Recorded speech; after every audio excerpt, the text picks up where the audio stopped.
Morning friends. आज का हमारा चैप्टर है चैप्टर नंबर 3 जो कि नारकोटिक सीरीज़ का चैप्टर है। हम लोगों ने कितने सेक्शन किए थे? 19 तक किए हैं और अब हम लोग 20 से स्टार्ट करेंगे। और ये जो थर्ड चैप्टर है ना वो है सर्च एंड इन्वेस्टिगेशन। मतलब कोई भी नारकोटिक और ऑफेंस हुआ है, मतलब कोई भी ऐसा साइकोट्रोपिक ड्रग है ना किसी प्लेस पे या किसी कन्वेंस से मतलब सप्लाई की जा रही है, तो ये जितने भी सर्च और इन्वेस्टिगेशन है ना वो इन्वॉल्व हैं चैप्टर नंबर 3 में। तो हम लोग देखते हैं इसमें क्या है। अगर हम लोग इसमें देखते हैं ना सेक्शन नंबर 20, तो इसमें पावर टू इशू वारंट। मतलब अगर हम लोगों ने अक्सर कर देखा होगा कि अगर कोई भी पुलिस जो कि ना इन्वेस्टिगेट करने आए तो वो एक वारंट दिखाती कि मेरे पास वारंट है, मैं इस प्लेस को सर्च कर सकता हूँ, इन्वेस्टिगेट कर सकता हूँ, मैं इस प्लेस में एंटर हो सकता हूँ, मतलब ये सारी चीज़ें। तो ये जो वारंट है ना वो कौन इशू करता है? Special court. स्पेशल कोर्ट मतलब वारंट इशू करेगी कि किसी भी बंदे को, अगर किसी ने ऑफेंस किया उसको अरेस्ट करो, किसी भी प्लेस को आप इन्वेस्टिगेट कर सकते हो। और ये जो वारंट है ना स्पेशल कोर्ट ये डे और नाइट दोनों मतलब कि दोनों कंडीशन में दे सकती है, भले वो डे टाइम हो या नाइट टाइम हो, वो वारंट इशू कर सकती है स्पेशल कोर्ट। किसी भी बिल्डिंग या किसी भी प्लेस, किसी भी परमिसेस को या कन्वेंस को वो क्या कर सकते हैं, नारकोटिक ड्रग्स और साइकोट्रोपिक ड्रग्स या कोई भी जो कंट्रोल सिस्टम है ना सब्सटेंस, उसके ऑफेंस के लिए उसको सर्च कर सकती है। Punishable offence under this act has been committed is kept और सील्ड। मतलब कोई भी जो कन्वेंस है तो उसको हम लोग क्या करेंगे, या तो ले लेंगे और अगर कोई प्रेमिसेस है तो उसको सील कर देंगे। और अब इसमें जो सेकंड सबसेक्शन है ना वो ये है कि officer to whom a search warrant under this is address shall be have all the following. मतलब दूसरी सारे इसके पास पावर्स होंगी जो कि सेक्शन नंबर 21 में, मतलब जो कि आगे हम लोग देखेंगे। उसमें क्या है कि कोई भी मतलब ऑफिसर वो विदाउट वारंट भी जो प्रेमिसेस है ना उस पर एंटर कर सकता है, उसको सर्च कर सकता है। आगे देखते हैं वो 21। इसमें क्या है? Power of enter, search, seizes और अरेस्ट विदाउट वारंट। मतलब अब इसमें ना वारंट नहीं लिया, सही है। वारंट के बगैर भी वो क्या कर सकता है, किसी भी परमिसेस को सर्च कर सकता है, सीज कर सकता है और क्या है, अरेस्ट किसी भी बंदे को कर सकता है अगर वो किसी ऑफेंस में इन्वॉल्व है। इसमें क्या होगा, अगर कोई भी inspector, sub inspector without warrant जाता है तो क्या होता है, वो जब सर्च कर लेगा या किसी को अरेस्ट किया तो वो जो अपना मेन जो होगा ना इसका, मतलब वो उसकी प्रेमिसेस में उसको बताएगा कि मैं मैंने वारंट नहीं इशू करवाया। उसका रीज़न देगा कि मतलब टाइम ज़्यादा लगता वारंट में, ये बंदा भाग जाता या जो एविडेंस है उसको हाइड कर देता। तो ये सारी चीज़ें वो रीज़न बताएगा अपने हेड को। अब देखते हैं where an officer not below the rank of sub inspector or the police or equivalent authorised in his behalf by the federal government or provincial government home from his personal knowledge or from information given. मतलब अब कोई भी बंदा कि उसकी क्या authority हो कि वो पुलिस इंस्पेक्टर या सब इंस्पेक्टर की, मतलब उसके पास इतनी अथॉरिटी हो जो कि किसने दी हो, प्रोविंशियल गवर्नमेंट और फेडरल गवर्नमेंट से। अब उस बंदे को कोई इन्फॉर्मेशन मिली, या इसको अपनी पर्सनल नॉलेज से मिली है या कहीं से इसको इन्फॉर्मेशन मिली है, given to him by a person is of opinion that any narcotic or psychotropic or controlled drug in respect of which an offence punished under this act has been committed is kept or sealed in any building, premises or services, and warrant for arrest or search can't be obtained against such। मतलब इसमें ये है कि इसको कहीं से information मिली कि इस बिल्डिंग में, इस प्रेमिसेस पे या इस कन्वेंस में ना ऑफेंस हुआ है किसी भी साइकोट्रोपिक ड्रग का, और वो है ना उस बंदे के खिलाफ वारंट नहीं ले रहा। मतलब अब वारंट लेने जाएगा तो वो बंदा क्या होगा, एस्केप हो सकता है या एविडेंस को वो हाइड कर सकता है, सही है। Enter into any searching building, place और परमिसेस, वहाँ पे वो एंटर होगा। अगर डोर है ना ओपन नहीं है तो उसको ब्रेक कर सकता है, ओपन कर सकता है किसी भी डोर को, और जो भी ऑब्स्टिकल है उसको रेजिस्टेंस आया है ना तो वो उसको हटा सकता है, रिमूव कर सकता है अगर कोई इसको रेजिस्ट कर रहा है तो। Seize such narcotic drug, psychotropic, उसको सीज करेगा। Other material use in the manufacturing, उन सबको सीज करेगा। Reason to believe to be जिनके पास जो इसके पास रीज़न है कि इसको कॉन्फिस्टिकेट मतलब अपनी हिरासत में लेना चाहिए, तो वो उसको क्या करेगा, कॉन्फिस्टिकेट कर देगा। उसके बाद लिखा हुआ under this act any documentation or article which he has reason to believe furnish evidence of the commission of an offense punished under this and detailed search, and if he think proper arrest any person whom he has reason to be believed to have committed an offense। अब इसमें ये क्या है कि documents या articles जिसमें इसको लगता है कि ये एविडेंस है उस बंदे की, मतलब कि उसने ऑफेंस किया है, तो उसको क्या करेगा, उस डॉक्यूमेंट को, आर्टिकल को वो लेगा और सही है डिटेल्स सर्च करेगा किसी भी चीज़ को, मतलब और अगर कोई बंदा इसको लगता है कि इसने ऑफेंस किया है, मतलब इसको ही इज़ श्योर कि इसने ऑफेंस किया, तो उसको अरेस्ट भी कर लेगा विदाउट वारंट। सही है। Before immediate after taking any action under this one, मतलब section number 1, the refer to that sub section shall record the ground and based on his knowledge and immediate action and for which send a copy to his immediate supervisor officer। जैसे ही उसने किसी को arrest किया है, कोई article लिया है या कोई प्रेमिसेस को सर्च किया और उसको कोई चीज़ मिली है, तो वो अपने ऑफिसर को दे देगा। सुपरवाइज़र जो ऑफिसर होगा ना, उसको बताएगा कि मैं विदाउट वारंट गया था, रिटन में देगा उसको कि मैं मतलब कि क्यों विदाउट वारंट गया और रीज़न क्या था, ये सारी चीज़ें, और अपने सुपरवाइज़र को ये बताएगा कि ये आर्टिकल मिला है और मैंने इस बंदे को अरेस्ट किया इस जुर्म के हिसाब से। अब है 22 में क्या होगा, power to seize arrest in public place an officer authorised under this. जो ऑथोराइज्ड बंदा है ना, जो कि सेशन नंबर 21 में ऑथोराइज़ किया है कि आप सर्च कर सकते हो, अरेस्ट कर सकते हो किसी बंदे को, उसके पावर कि वो पब्लिक प्लेस है ना, उसको भी वो क्या कर सकता है, सर्च कर सकता है।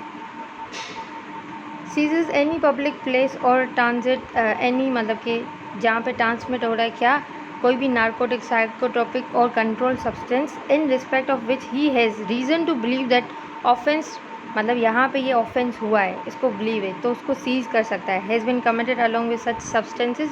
और any other article liable to confiscate, मतलब कोई भी आर्टिकल या डॉक्यूमेंट उसको क्या है, कॉन्फिस्टिकेट करना है, मतलब ऐसा कोई काम हुआ उसको, मतलब कि कहीं से इन्फॉर्मेशन मिली है।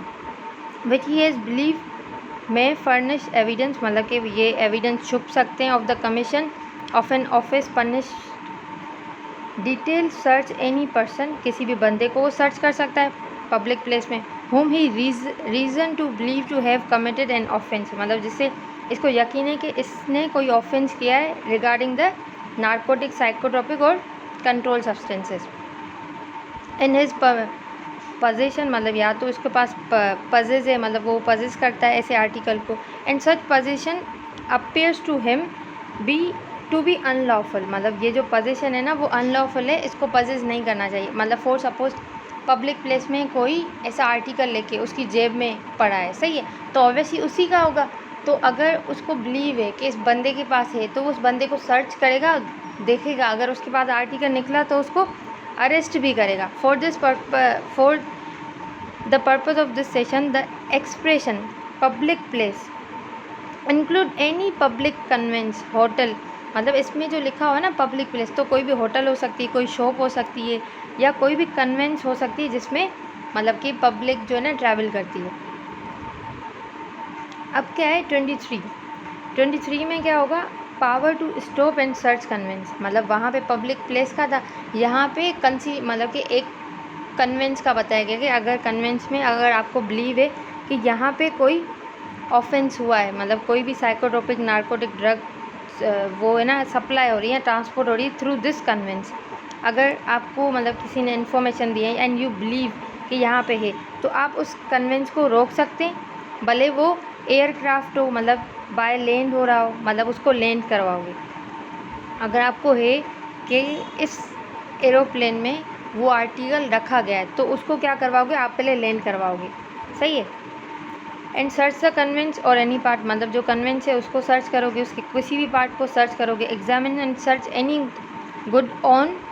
और इन द कन्वेंस, या कन्वेंस के ऊपर है या उसके अंदर कोई ऐसी चीज़ है या नहीं, उसको एग्जामिन करोगे। If it become necessary to stop the conveyance, अगर ये नेसेसरी है कि आपको इसको स्टॉप करना है तो आप कोई भी फोर्स अप्लाई कर सकते हो उसको स्टॉप करने के लिए। उसके बाद है 24 सेक्शन, ये 24 है यहाँ पे, सही है, section number 24, under cover and control delivery operation. अब फॉर सपोज अगर मतलब कि 2 कंट्रीज़ हैं, सही है, वो इस जो नारकोटिक सब्सटेंस है, साइकोट्रोपिक सब्सटेंस है, वो एक्सपोर्ट इंपोर्ट होते हैं, सही है, बट अगर किसी के पास लाइसेंस हो तो तब होंगे, सही है। और दूसरा, अगर लाइसेंस में जो प्रिस्क्राइब रूल्स लिखे हुए ना उनको मतलब कि फ़ॉलो करते हुए हो रहे हैं, और अगर कोई भी रूल मतलब ब्रेक कर रहा है या मतलब अनफॉलो कर रहा है उसको, तो उसको पनिश किया जाएगा। अब क्या ये अंडर कवर्ड मतलब अब कहीं पे ये एक्सपोर्ट इंपोर्ट हो रही है तो फेडरल गवर्नमेंट क्या करेगी, foreign state to the Pakistan, मतलब अगर कोई फॉरेन कंट्री पाकिस्तान पे इसको डिलीवर कर रही है तो पाकिस्तान है ना, वो जो फेडरल गवर्नमेंट है ना, तो उसको इस ऑपरेशन के लिए इन रिटर्न इजाज़त देगा कि आप ये ऑपरेशन करो, सही है। और उसमें ना वो एक बंदा रखेगा, किसका, अपना, जो कि सर्च करेगा इस चीज़ को कि यहाँ पे कोई ऑफेंस तो नहीं हो रहा। वो बंदा पूरी डिटेल्स लेगा कि यहाँ से ड्रग ली, मतलब उसको ये लगेगा, मतलब इन जो कंट्रोल डिलीवरी ऑपरेशन में जो बंदे होते हैं ना उन सबको यही लगेगा कि ही इज़ आवर पार्टनर ना। फिर जब वो ऑफेंस करते हैं ना और उस बंदे ने उसको पूरा सर्च करना है कि ना यहाँ पे कोई ऑफेंस तो नहीं हो रहा। और ये प्रोसेस कितने मंथ का होता है, ये 3 मंथ का प्रोसेस होता है, सही है। इसमें फेडरल गवर्नमेंट अलो करती है इन रिटर्न किसी भी अंडर कवर मतलब कि किसी भी कंट्री को या फॉरेन कंट्री को कि आप भले इसको एक्सपोर्ट इंपोर्ट करवाओ, सही है। फिर उसमें जो बंदा होगा ना वो उसको देखेगा कि ये लीगल था या इलीगल था, और इसके जो भी आर्टिकल इलीगल वगैरह होंगे तो फिर उन पे वो कार्रवाई स्टार्ट करेंगे। तो उसमें approve may not be given under subsection unless the federal government suspect that the person whom identity may or may not be known have engaged in are engaging in or are about to engage in conducting constitute or offense against this act to similar law of the foreign state। मतलब जब तक वो federal government अलो नहीं करेगा ना तब तक ये काम नहीं हो सकता, तो फेडरल गवर्नमेंट इन रिटर्न देगा। और ये जो प्रोसेस है ना वो उसके लिए फेडरल गवर्नमेंट जो मतलब कि अप्रूवल देगी ना वो जस्ट एक्सीड नहीं करेगा 3 मंथ, मतलब 3 मंथ तक कहेगी। और उस प्लेस को मतलब जहाँ पे ट्रैकिंग हो रही है डिवाइस, मतलब ये सारी चीज़ें कन्वेंस वगैरह उस पर सारा जो है ना कंट्रोल रखा जाएगा कि ये जो सब्सटेंस है ना वो ट्रांसफ़र हो रहा है, उस पर पूरा कंट्रोल होगा, पूरा सर्च होगा कि इसमें कोई ऐसी रीज़नेबल मतलब कोई ऐसी चीज़ तो नहीं हो रही, ये सारी चीज़ें इसमें आ जाएंगी। अब है mode of making search and arrest. इसमें क्या होगा, ये 25th सेक्शन, इसमें mode of making searches and arrest. The provision of the code of criminal procedure 1898 मतलब इसके तहत इसके जो भी सेक्शन होंगे ना उनको फॉलो किया जाएगा, मतलब उनको उनकी प्रोविज़न होगी एक्सेप्ट 103 सेक्शन क्या कहता है कि ना कोई भी अगर ऑफिसर सर्च के लिए जा रहा है या किसी को अरेस्ट करने के लिए जा रहा है तो वो अपने साथ प्राइवेट विटनेस लेके जाएगा जो कि वाकई बताएगा कि ये आर्टिकल मिला था और ये सारी चीज़ें हुई, जो कि प्राइवेट विटनेस है ना उसको लेके जाना चाहिए। बट अगर मतलब इसमें लिखा हुआ ना एक्सेप्ट दो सेक्शन 103, मतलब अब इसको नहीं करना तो मतलब ऑफिसर कोई भी विदाउट प्राइवेट विटनेस के किसी भी चीज़ को सर्च कर सकता है, किसी भी प्लेस को, और किसी भी बंदे को अरेस्ट कर सकता है without private witness. Search and arrest in so far they are not consistent with the provision of section number 20, मतलब ये जो सेक्शन हम लोग करके आए हैं ना कि 20 में क्या था, विदाउट वारंट और विथ वारंट, विदाउट वारंट, सही है, पब्लिक प्लेस को सर्च करना, कन्वेंस को सर्च करना, तो ये सारे ना to all warrant issue and arrest search made under this section, मतलब ये जो सारे सेक्शन है ना जिसमें वारंट इशू हुआ, अरेस्ट और सर्च, इन सब पे ये क्या है अप्लाई होगा कि अगर कोई ऑफिसर विदाउट प्राइवेट विटनेस जा रहा है तो भी उसके जो आर्टिकल है या किसी को उसने अरेस्ट किया तो उसको माना जाएगा। लेकिन ये है कि वो बताएगा कि मैं प्राइवेट विटनेस क्यों नहीं लेके गया, मतलब किसी ऐसी प्लेस पे था या क्या, ये सारी। लेकिन अगर वो प्राइवेट विटनेस ले मतलब कि उसके पास ये था कि वो लेके जाए, लेकिन उसके बावजूद वो नहीं लेके गया तो फिर उस पर मतलब उससे पूछा जाएगा। अब है 26 punishment for vexatious entry search seize or arrest. मतलब फॉल एंट्री मतलब उनको सही से इन्फॉर्मेशन नहीं थी और किसी भी मतलब जिसने किसी ने गुनाह नहीं किया उसके घर पे घुस रहे हो, मतलब कि वो सर्च करे उसको अरेस्ट किया है, तो उसके लिए क्या होगी, पनिशमेंट होगी। अगर कोई ऑफिसर ये काम कर रहा है ना तो उस ऑफिसर के लिए भी पनिशमेंट होगी। और वो पनिशमेंट क्या होगी, उसको या तो इम्प्रिजनमेंट में डाला जाएगा for extend to the 3 years, मतलब 3 साल तक, या तो और इसको क्या देना होगा, फ़ाइन देना होगा 25,000 रुपीज़, या तो बोथ, मतलब या तो ये दोनों चीज़ें होंगी। Without reasonable ground of consciously enter और सर्च और कॉज टू बी एंटर और सर्च एनी बिल्डिंग प्लेस और प्रेमिसेस और कन्वेंस। किसी को भी मतलब कि ऐसे ही पकड़ के आप सर्च किया आपने, मतलब उसको मतलब आपको एक रीज़न भी नहीं था, आपको बिलीव भी नहीं है कि यहाँ पे कोई ऑफेंस हुआ या नहीं, बिला वजह आप सर्च कर रहे हो, किसी को तंग कर रहे हो, तो उसके लिए क्या होगी, सज़ा होगी 3 साल की और 25,000 रुपीज़ देने होंगे। अब क्या है, disposal of person arrested and article seized. अब ये जो मतलब पर्सन को अरेस्ट किया है और आर्टिकल को सीज़ किया है तो वो किसको देंगे, every person arrested and article seize under warrant issue. मतलब ये कि अगर वारंट इशू हुआ है तो उस बंदे को दोगे, मतलब उसको दोगे जिसने वारंट दिया, मतलब स्पेशल कोर्ट को, सही है, उसको दोगे क्योंकि उसने वारंट दिया था। और अगर विदाउट वारंट है तो आप क्या करोगे, नियरेस्ट पुलिस स्टेशन है ना, the officer in charge of the, मतलब जो ऑफिसर इंचार्ज है नियरेस्ट पुलिस स्टेशन, उसको दोगे अगर आप वारंट के विदाउट वारंट है, सही है, या तो स्पेशल कोर्ट को दोगे, सही है, या तो authority or officer to whom any person or article is forwarded under this section. मतलब या किसी ऐसे ऑथोराइज्ड ऑफिसर को दोगे जिसको रखा गया है कि वो ये चीज़ें मतलब कि रख सकता है। Section shall with all convenient dispatch take such measures as may be necessary under the law for the disposal. समझ आया।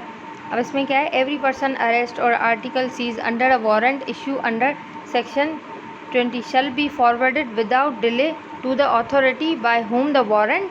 was issued. Every person arrested in article seized under section 20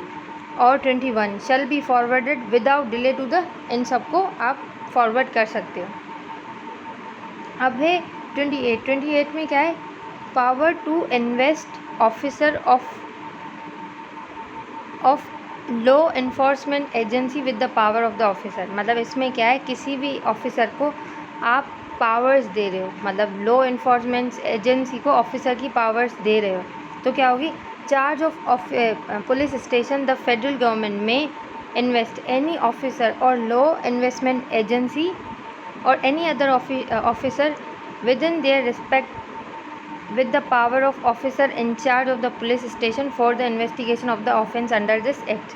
मतलब इसमें लिखा हुआ कि फेडरल गवर्नमेंट किसी भी agency को, इन्फोर्समेंट एजेंसी हो या मतलब कि कोई ऑफिसर हो, उसको ऑफिसर इंचार्ज जो पुलिस स्टेशन का होता है ना, उसकी पावर्स दे सकती है कि वो किसी भी प्लेस को इन्वेस्टिगेट करे। अब है 29 सेक्शन में क्या है, presumption from position of illicit article. मतलब कि प्रिजम्पशन लाइक, मतलब आपको ये है कि इस बंदे के पास ये आर्टिकल है, आपने प्रिज्यूम किया है ना कि इस बंदे के पास जो आर्टिकल निकला है ना, इट इज़ नार्कोटिक, मतलब अपेयरेंस में लग सकता है ना कंट्रोल है या साइकोट्रोपिक ड्रग है, तो उस बंदे को आप मतलब अरेस्ट वगैरह कर सकते हैं। In trial under this act it may be presume unless and until contents is proof that the accused has committed under offence this act in respect of any psychotropic, narcotic and control drug, any cannabis, coca or opium plant grow on any land which he has cultivated। मतलब एक तो उसके पास वो article है, मतलब जब तक ये प्रूव नहीं होता तब तक आप अज्यूम करोगे, प्रीज्यूम करोगे कि इसके पास ये आर्टिकल है तो ये नार्कोटिक है। और दूसरा, इसने जो कल्टीवेट किया है ना लैंड, उसमें क्या कल्टीवेट किया है, कैनाबिस, कोका और opium. Any apparatus specially designed or any group of utensils specially adapted for the production or manufacturing of psychotropic और मतलब इसके पास जो apparatus है ना वो यूज़ कर सकते हैं किसके लिए, साइकोट्रोपिक और कंट्रोल ड्रग जो है ना उनकी मैन्युफैक्चरिंग के लिए। Any material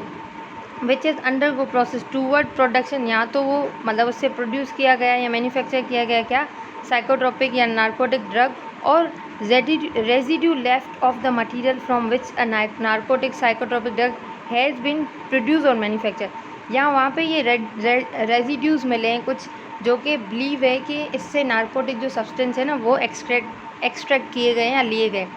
for the position of which he fail to account satisfactory, मतलब कोई भी पोजीशन जिससे इसको मतलब कि सेटिस्फैक्ट्री नहीं, फेल टू सेटिस्फाई के नहीं इसमें ऐसा कुछ नहीं है, तो उस बंदे को आप प्रिज्यूम करोगे कि ही इज़ अ ऑफेंडर। अब उसके बाद presumption as an document in certain cases. अब क्या है, अगर किसी बंदे के पास ये मशीनरी है या कोई ऐसी मतलब जो पजेस कर रहा है साइकोट्रोपिक और नार्कोटिक ड्रग्स और वो नहीं मान रहा कि मैंने ये पजेस किए, तो आप क्या करोगे, डॉक्यूमेंट्स चेक करोगे, वहाँ पे अगर उसकी साइन होगी तो ये बिलीव है कि उस बंदे का ये डॉक्यूमेंट है और उस बंदे की साइन भी है, तो इस बंदे की ये मशीन होगी या कोई एपरेटस होगा या मतलब कि वो जो नार्कोटिक सब्सटेंस है। Where in case of any investigation for an offence committed under this act or any other law for the time being enforce any document is produced, मतलब कोई भी डॉक्यूमेंट प्रोड्यूस किया है या फर्निश किया है और has been seize from the custody or control of any person, the special court shall presume unless the contrary is proved that the signature and every other part of such documents which purpose to be in the written the handwritten form of any particular person or which the special court may reasonably assume to be signed by or to be in the handwritten of particular person is in that person's handwritten, and in case of document execute or attest that it was accused or arrested by the person by whom it proposed to have been so accused or attested। मतलब ये है कि अगर कोई मतलब कि ये documents check करेंगे और अगर किसी बंदे ने अटैच किया हुआ है इसको, इसकी साइन है या इसके हैंड रिटन फॉर्म में लिखा हुआ है, तो ये बिलीव होगा कि इसी ने ऑफेंस किया है, सही है, तो उस बंदे को अरेस्ट कर सकते हैं। Admit the document and evidence know with stand that it is not duly stamped if such document is otherwise advisable in evidence and presume unless the controversy, मतलब उसको तब तक रखा जाएगा जब तक ये प्रूव ना हो जाए the true of the content of such document, मतलब जो कंटेंट है ना वो इसी डॉक्यूमेंट के हैं और जो कंटेंट मिले हैं वो क्या है, नार्कोटिक ही है। मतलब जब तक ये प्रूव नहीं हो जाता तब तक क्या करेंगे, मतलब ये प्रिज्यूम किया जाएगा कि इसी बंदे ने वो ऑफेंस किया है। अब क्या है, power to call for information, मतलब कोई भी ऑथोराइज ऑफिसर है ना under section number 21 during the course of inquiry in connection with the contravention of the prevention, मतलब कि प्रोविज़न मतलब कॉन्ट्रावेंशन हुआ है तो उसके अगर मतलब कि उसके बारे में अगर कोई भी डिटेल लेना चाह रहा है तो उस बंदे को जिसको ये बिलीव है कि इसने किया है या वो कनेक्टेड है तो उस बंदे को कॉल कर सकता है कि वो इन्फॉर्मेशन दे, सेटिस्फाई करे हिमसेल्फ, सही है, इन्फॉर्मेशन दे या कोई एग्जामिनेशन दे या मतलब उससे कोई डॉक्यूमेंट हम लोग लेना चाहिए, सारी चीज़ों के लिए हम लोग कॉल कर सकते हैं। Call for information from any person for the purpose of satisfying himself whether they have been an contravention, there has been an contravention of the provision of this act, any role or order made under this, require any person to produce or deliver any documents or think useful or relevant to the inquiry, मतलब उनसे कोई document या कोई ऐसी चीज़ जो कि inquiry में help करे वो हम उससे पूछ सकते हैं। एग्ज़ाम एनी पर्सन, मतलब जो एग्ज़ाम किस बंदे को जो कि अक्यूज़ है, मतलब जिसने आपको लगता है कि उसने किया है, with the fact and circumstances of the case and require any bank और फाइनेंशियल इंस्टीट्यूट्स, मतलब उसकी फाइनेंशियल जो बैंक में वो सारी चीज़ें आप उसकी चेक करोगे। Anything content in any other law for the time being in force to provide any information, मतलब वो सारी इन्फॉर्मेशन देंगे, उसकी प्रॉपर्टी, उसके फाइनेंशियल स्टेटस सारा देखेंगे कि कहीं इसने ये सारी चीज़ें वहाँ से तो नहीं ली, जा मतलब इसने मे भी ऑफेंस किया, वहाँ से ये सारी चीज़ें ली, तो कॉल कर सकते हैं power to call for the information. अब है आर्टिकल कनेक्टेड विथ नारकोटिक्स, मतलब अब जो आर्टिकल्स है ना जो कि नारकोटिक्स से कनेक्ट करते हैं, सही है। मतलब फॉर सपोज अगर कोई बंदा ना मतलब मैन्युफैक्चर कर रहा है या कल्टीवेट कर रहा है विथ लाइसेंस, बट बिलीव है कि वो लाइसेंस जो लॉफुली काम भी कर रहा है और अनलॉफुली काम भी कर रहा है, सही, ये दोनों चीज़ें हो सकती हैं। तो जो उसके आर्टिकल है ना कनेक्टेड विद द, मतलब अगर कोई आर्टिकल्स मिलते हैं जो कि नारकोटिक्स से कनेक्टेड हैं, तो फिर क्या होगा, whenever any offence has been committed which is punished under this act, मतलब कोई ऐसी चीज़ हुई है तो मतलब कि जिसमें नारकोटिक ड्रग, साइकोट्रोपिक या कंट्रोल सब्सटेंस, उसका material, apparatus, utensil in respect of which or by mean of which such offence has been committed, मतलब जो ऑफेंस हुआ है, कोई मटेरियल यूज़ किया है, कोई एपरेटस, उस सबको क्या करेंगे, कॉन्वेस्टिकेशन कर देंगे, उनको मतलब अपनी हिरासत में ले लेंगे उन सब चीज़ों को, जिससे आपको है कि इससे जो है ना ऑफेंस कमिट हुआ है। एनी नारकोटिक या साइकोट्रोपिक ड्रग और कंट्रोल सब्सटेंस लॉफुली इम्पोर्टेड, मतलब जो कि लॉफुली इम्पोर्टेड हुई है, मैन्युफैक्चर हुई है, ट्रांसपोर्ट हुई है, सोल्ड हुई है, in addition to a narcotic substance to be liable confiscate under this one, the packaging and vehicle and other conveyance used in the carrying such material shall likewise to be liable to confiscate, मतलब lawfully अगर हुआ है तो ठीक, मतलब unlawfully अगर ये सारी चीज़ें हुई है ना तो उनको क्या करेंगे, सबको कन्फेस्टिकेट कर देंगे। Provided that no vehicle, vessel and other conveyance shall be liable to confiscate unless it is proved that owner therefore knew that the offense was being or was to be committed, मतलब इसमें क्या होगा, अब honour ऐसा ही है, lawfully काम भी हो रहा है अनलॉफुली, अब ऑनर को नहीं पता कि अनलॉफुली काम यहाँ पे हो रहा है, तो फिर क्या होगा, हम लोग क्या उसके आर्टिकल सारे दे देंगे। तो आगे देखते हैं इसमें क्या होगा। प्रोसीजर फॉर मेकिंग कॉन्फेस्टिकेशन, मतलब जो आर्टिकल्स आपको मिले हैं ना वो तो आपने कॉन्फेस्टिकेट कर दिए, अब वो आप उसको वापस नहीं करोगे, जिससे वो मतलब कि क्या है ऑफेंस हुआ है, वो सारी चीज़ें आप उसको वापस नहीं करोगे, लेकिन जो उसके एसेट्स हैं मतलब उस बंदे के ऑनर के, क्योंकि ऑनर तो इन्वॉल्व नहीं था, अगर ऑनर इन्वॉल्व नहीं है तो उसके जो एसेट्स हैं ना जो आपको लगता है कि नारकोटिक या वो जो उस सब्सटेंस से नहीं मिले, तो वो सारी चीज़ें आप उसको वापस कर दोगे, लेकिन वो आर्टिकल, वो मशीनरी या वो मटेरियल जिससे अनलॉफुली नारकोटिक्स बनाए गए थे, लेकिन उस बंदे को भले नहीं पता हो, लेकिन मशीनरीज तो उसकी यूज़ हुई ना, तो उसको फिर है ना कॉन्फेस्टिकेट किया जाएगा, उसको वापस नहीं किया जाएगा। देखते हैं,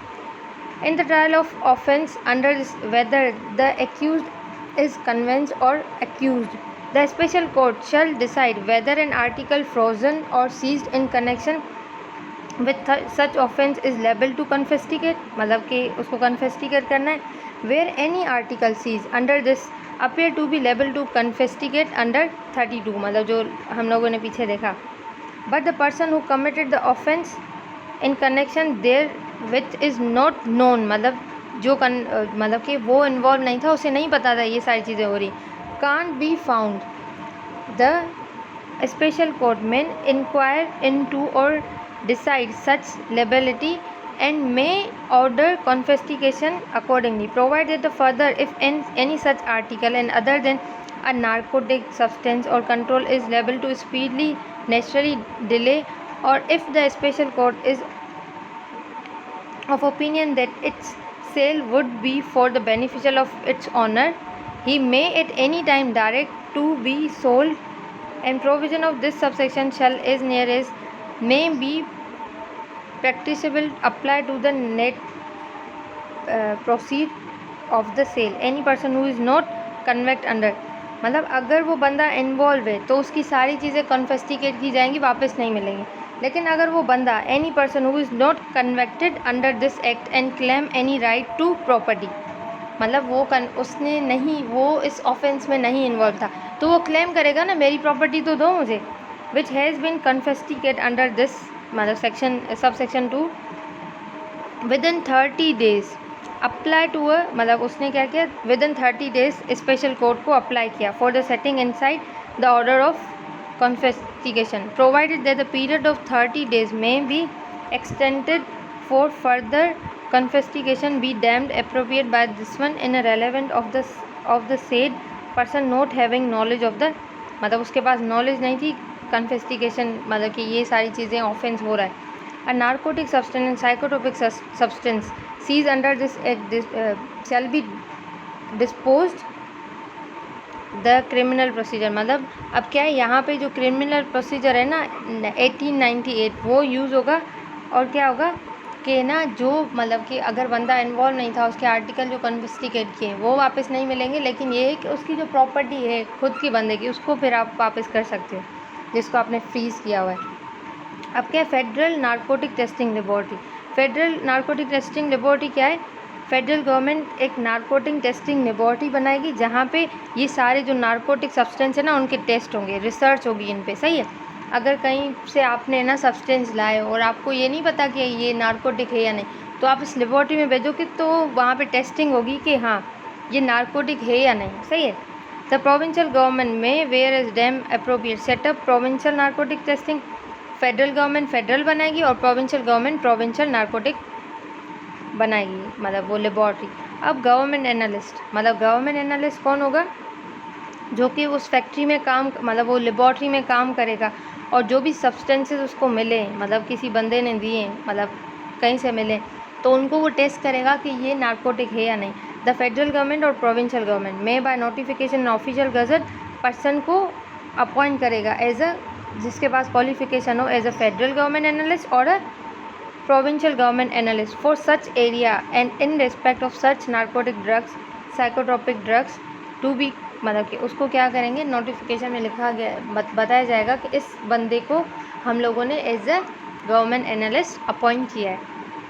अब report of the government analyst जो गवर्नमेंट एनालिस्ट है ना जिसने साइकोट्रोपिक ये सारी चीज़ें सबमिट की गई थी जिसको टेस्ट के लिए उसने एनालाइज किया और वो डिलीवर करेगा to the person submitted it मतलब जिसने इसको सबमिट किया ना उस बंदे को उसकी सारी रिपोर्ट्स डिलीवर करेगा। अ साइन रिपोर्टिंग मतलब जो साइंड है in the prescription form and forward one copy there of to the such authority मतलब एक कॉपी उस अथॉरिटी को देगा सही है। Notwithstanding anything contained in any other law for the time being in force, any document to be report signed by the government analyst shall be admissible as evidence of the fact start therein without formal proof and such evidence shall unless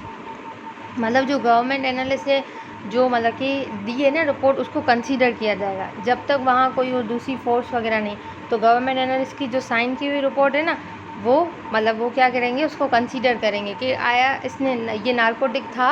या नहीं था। और वो government analyst report किसको देगा उसको जिसने वो सारे आर्टिकल्स ला के इसको दिए। अगर स्पेशल कोर्ट ने दिया तो स्पेशल कोर्ट को इसकी रिपोर्ट देगा कि ये ले रिपोर्ट इससे ये आया तो ये मतलब गवर्नमेंट एनालिस्ट किसको सबमिट करेगा जिसने इसको ये मतलब काम करने के लिए कहा था।